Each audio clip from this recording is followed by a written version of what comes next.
संविधान बनाने वाले डॉक्टर बाबा साहब अम्बेडकर की जयंती आज है और हमने हमेशा हमारे संविधान के जो हमारे को एक बहुत बड़ा गिफ्ट है, हर नागरिक को आर्थिक, सामाजिक और पाने का अधिकार उन्होंने दिया है। इसलिए उनका जन्मदिन बड़े धूमधाम से देश में मनाया जाता है। अभी मैं आपको ये कहूंगा कि हमने हाल ही जो AICC सेशन के अहमदाबाद प्रस्ताव में भी इसी को आगे सुनिश्चित करने की बात की कि जो बाबा साहब अम्बेडकर जी ने अपने सामाजिक न्याय में कहा था, उन विषयों को, उन मुद्दों को ही हमने अहमदाबाद के सेशन में आगे करा और खासकर 14 अप्रैल हम आज संसद में उनके मूर्ति पे पुष्पांजलि की। फिर उसके बाद में यथा प्रकार जो पहले 11 बजे डॉक्टर बाबा साहब अम्बेडकर की फोटो को सेंट्रल हॉल में पुष्पांजलि कर देते। लेकिन इस बार 9 बजे ही उन्होंने डिक्लेयर किया और 9 बजे डिक्लेयर करने के बावजूद भी हम लोग वहां रहे, लेकिन प्रधानमंत्री जी सेंट्रल हॉल में नहीं पहुंच सके। हालांकि उनके सहूलत के मुताबिक ही के टाइम चेंज किया गया था। और आज के दिन कांग्रेस पार्टी की तरफ से मैं 5 बातें कहना चाहता हूँ। पहली बात मैं ये कहना चाहूंगा कि कास्ट सेंसस जरूरी है। अभी केंद्र सरकार 2011 के जो सेंसस के आंकड़ों पर अपना योजना बना रही है और 2021 में होने वाले सेंसस का भी अभी तक पता नहीं। यानी योजनाएं जो हम बनाते हैं ये सेंसस के आंकड़े को लेकर और उनकी किन किन की प्रगति हुई है और कौन से योजना लागू करना चाहिए, इसको लेके हम आगे बढ़ते हैं। इसीलिए हम ये मांग करते हैं कि जनरल सेंसस के साथ साथ भी ये जरूरी है कि कास्ट सेंसस भी कराया जाए, क्योंकि इतने वर्षों के बाद ये नहीं मालूम हुआ कौन से कम्युनिटी के लोग और अलग अलग वर्ग के लोग कौन से क्षेत्र में आगे आए, यानी शैक्षणिक दृष्टि से, आर्थिक दृष्टि से, भूमि के दृष्टि से, और जो भूमिहीन लोग हैं, ये सारी चीजें, और हायर एजुकेशन में ये सारी चीजें हम उसमें देख सकते हैं। उन आंकड़ों को देखकर आगे उसकी योजना भी बना सकते हैं। लेकिन आज ये सेंसस का भी गायब है और दूसरा कास्ट सेंसस बनाने को भी सरकार अभी तैयार नहीं है। और किसकी तरक्की कितनी हुई ये अब अभी भी हमको मालूम नहीं हो रहा, सभी लोग अंदाजे पे कहते हैं।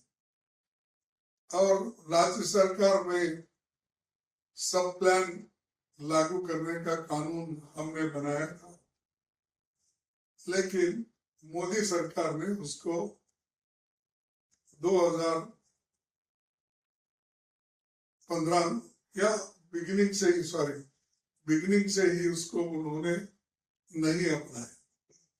लेकिन सब प्लान ये जो है, खासकर कर्नाटक, तेलंगाना, जो आंध्र प्रदेश है, ये इसी का भाग, तेलंगाना और आंध्र एक ही थे, वहां पर ये लागू किया गया और उसके लिए कानून भी बनाया गया। और 1976 में इंदिरा गांधी जी, उन्होंने भी ये सब प्लान बनाकर लोगों को बजट का जो proportional to the population budget होना चाहिए वो उन्होंने भी किया था। लेकिन ये सब मोदी साहब गायब कर दिए, इसमें उनकी रुचि नहीं है। बाबा साहब का नाम तो बोलते हैं, लेकिन बाबा साहब के जो स्पीच, बाबा साहब की जो इच्छा थी, जो उनका आशाएं थी, उसको पूर्ति करने में वो तैयार नहीं है। और भारतीय संविधान के अंदर उन्होंने जो सहूलतें schedule caste, schedule tribes, backward classes, इनको जो दिया है, उसके बारे में भी वो अनुष्ठान में लाने की कोशिश नहीं करते। इसीलिए नहीं करते कि सिर्फ बाबा साहब अम्बेडकर का नाम लेकर लोगों को अगर कहेंगे तो लोग खुश हो जाएंगे, ये उनकी मंशा है। लोग जब भी खुश हो जाएंगे, खासकर दलित, वंचित, पीड़ित, ओबीसी, माइनॉरिटीज, ये लोग कब खुश हो जाएंगे? जब उनके हकूक उनको मिलेंगे।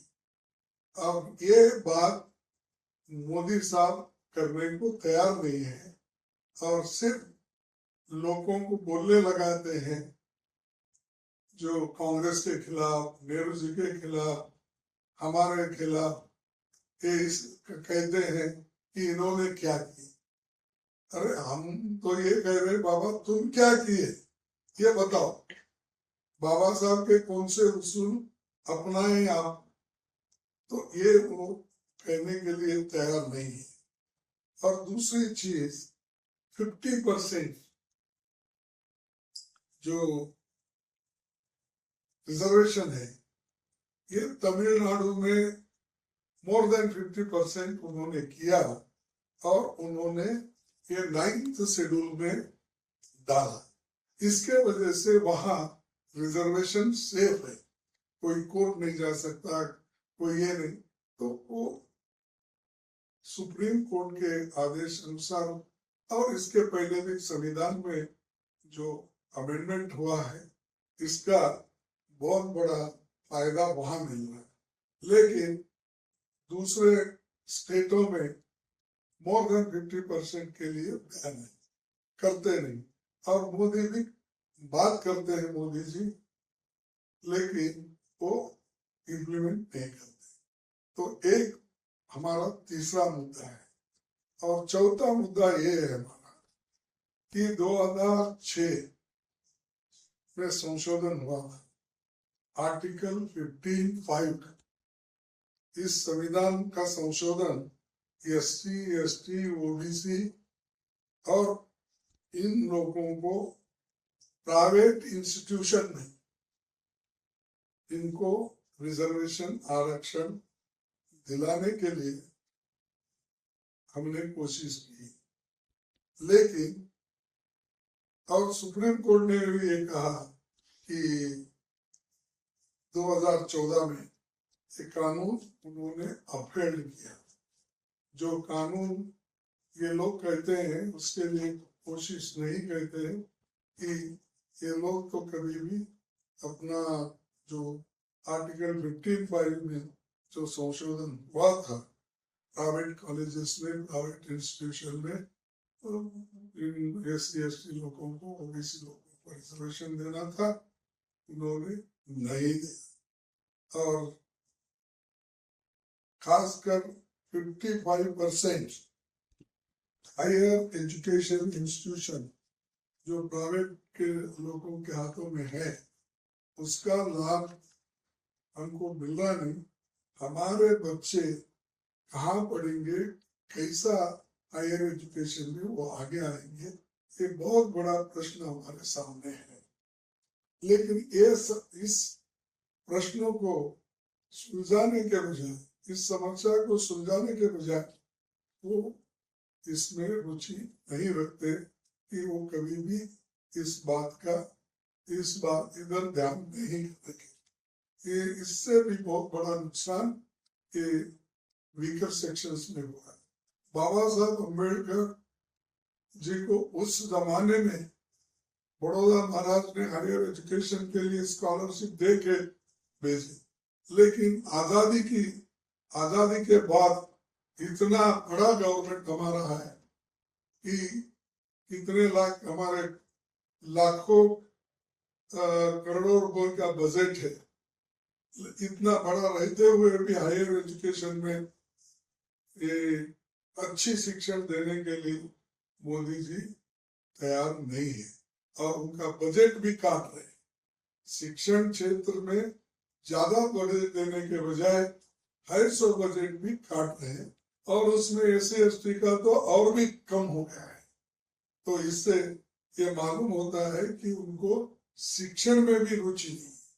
लेकिन बाबा साहब अम्बेडकर का सबसे ज्यादा रुचि जिसमें थी वो शिक्षण।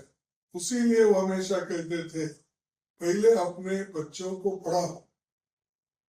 आप, उनका कहना है कि कोई गरीब भी आदमी जाता है तो उनको ये कहते थे, अपने बच्चों को इतना पढ़ाओ, इतना पढ़ाओ, इतना पढ़ाओ, दुनिया तुमसे डरी, यानी आपके विद्वत्ता को देखकर दुनिया तुमसे डरी, इतना पढ़ाओ, ये उनका कहना था। लेकिन यहाँ जो उनकी इच्छा थी वो पूर्ति नहीं कर रहे, लेकिन बातें बहुत करते हैं। इसके बाद पांचवा जो हमारा मुद्दा है, ये सब 5 मुद्दे हमने अहमदाबाद सेशन में रखा था और इसके लिए हम कोशिश करने का वहां पर शपथ भी लिया और ये सारी चीजें हम आगे लागू करने के लिए लड़ते रहे। 2 साल पहले जब महिला आरक्षण बिल पारित हुआ, तब कांग्रेस पार्टी की मांग थी ये अधिनियम फौरन लागू होना चाहिए। लेकिन इसके साथ साथ हम ये चाहते थे कि जब महिला आरक्षण लागू होगा उसमें SC/ST OBC के महिलाओं को भी उस रिजर्वेशन के तहत जगह मिलनी चाहिए। नहीं तो वो क्या हो जाएंगे, सिर्फ अगर आप महिला बोलेंगे तो कोई भी महिला किसी भी कम्युनिटी में पढ़े लिखे लोग ही आ जाएंगे, लेकिन इसमें जो कमजोर लोगों का, कमजोर तबका है वो छूट जाएगा।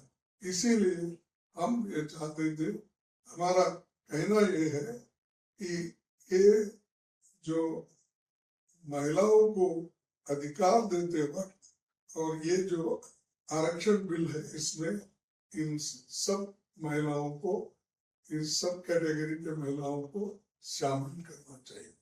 यही हमारा उद्देश्य है और इसके लिए हम पहले से लड़ रहे हैं। लेकिन अहमदाबाद में कांग्रेस पार्टी ने इसको और मजबूती दी और सब लोग एक होकर इन 5 चीजों को आगे बढ़ाने का काम तय किया है और हर स्टेट में इसके लिए हमारे लोग लड़ते रहे।